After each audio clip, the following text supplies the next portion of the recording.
Growing an audience takes time, but what if I told you there's a way that you can grow it faster and still maintain that growth in an organic way? The first thing you gotta do is you gotta make it connected. When you're on YouTube and you're trying to amass a subscriber base, the best thing that you can do is collaborate. And it doesn't matter what your channel is about. If you do sketch comedy, you find other people that also do sketch comedy and make a video with them. The best way to get discovered is by word of mouth. And when you collaborate with somebody, they are basically telling their subscribers, hey, look, this person that I'm working with, this person's really cool. You should go check them out. I had a friend back in film school who rode a motorcycle everywhere he went.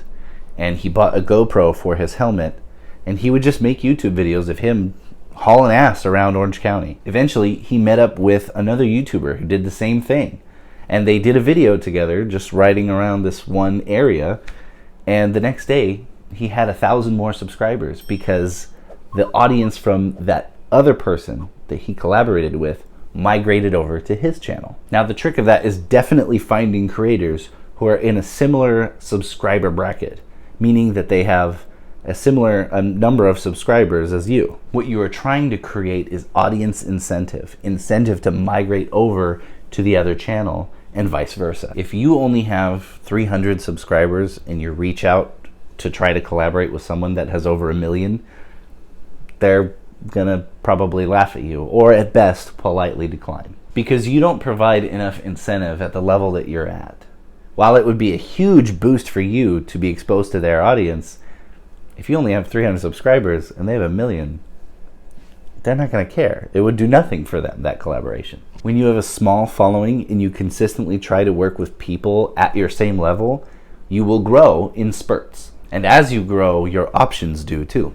When you hit 1,000 subscribers, you have more people that you can reach out to and collaborate with. And every milestone you hit, the more opportunities you have to collaborate. The next strategy is kind of fun. We here in the Metz Duncan household call it tit for tat, which basically means branching out into different mediums and collaborating with those people that are experts in those different mediums. If you're a musician, you get with other musicians, right? Because the likelihood that their audience and your audience coincide is high. And it becomes even more likely when you consider genre and your ability to kind of narrow down. But for the most part, the people that listen to music probably also watch TV and occasionally go to the movies. People are complicated and they have multiple interests. If you collaborate only with people within your niche, you're missing out on entire demographics because you're not even reaching out to them. Let's say you're a musician and you want to have a music video for your new single, but you don't have the budget or the means to hire a filmmaker. What is it that you can offer besides monetary compensation? Well, duh, your music. Find a filmmaker who is looking for a musician to create a song for their film. Not only are you then able to afford the services by trading services with them, but now you're exposed to their audience as well, which is a completely untapped demographic until then. Because the people that watch short films likely also listen to music, and vice versa. And let's be honest, for the most part, the people who watch short films on YouTube are also other filmmakers who are probably also looking for musicians to make music for their films. If you diversify the types of content that you create or participate in, you invite others who may not have found you otherwise to subscribe or follow. And the final tactic is outreach. There are very few people who only consume one type of media. They do exist, but for the most part, people like a lot of different things. Movies and television or streaming are huge. Pretty much everyone watches movies and TV, but still there are those who don't. I remember growing up, my friend David was homeschooled and they didn't have cable. So the only TV they ever really watched was old DVDs that they bought from pawn shops and thrift stores. Now his parents were missionaries and they spent most of their time in Peru, so they're definitely outliers in this situation. What they did spend a lot of time doing was reading books. Honestly, they had more bookshelves than they had floor space in their little apartment. So just using them as an example, how do you plan on reaching that audience with just your podcast or your video game or your web series? Now, they did end up going to the movies a few times, but those were very, very specific films that they were inclined to see. When the Lord of the Rings or the Chronicles of Narnia movies came out, they went to see them. But They went to see them because they read the books. And that was the formula.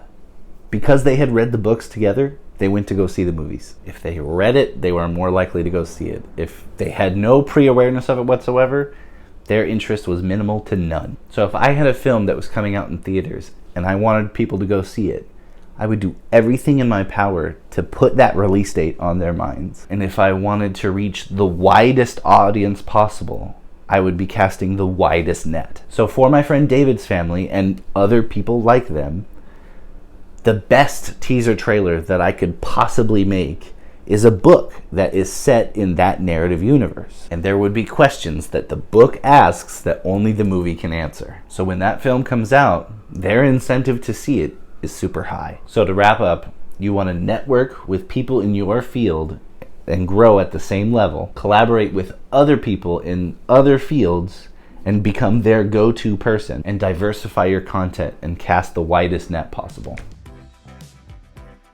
So much simpler. I don't know why I didn't say that the first time. We need to get another camera so we can just look at you going. You showed up early to a performance? Yeah. That's so lame. No, it's not. Oh, it's not. I saw my friends. Who? I was just seeing my friends. I didn't have very many. I'll be your friend.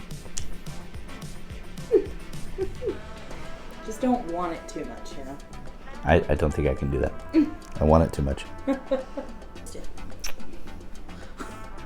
pulled it. Flick it. It's the pull and the twist at the same Spin time. it. Bob at Extreme will go down in history as one of the best children's toys. She says that, but we had a Bop It Extreme. We played it once and we never fucking touched it again. That's because I beat it. Shut up. We're so in sync. I prefer Backstreet Boys. That is the dumbest joke ever. Don't look so sad. I'm just focused. Sorry. Focus. Have to focus. Stop. Just call me Snap, because you're crackling and popping. You calling me crack-a-lackin'. I Look at never said the word crack-a-lackin'. Because I'm not lacking on all the cracking that I'm doing. I have cracking in abundance. You remember the jellyfish from Shark Tale? Goes, I try not "That's to think of Shark Tale ever. Shark Tale is great.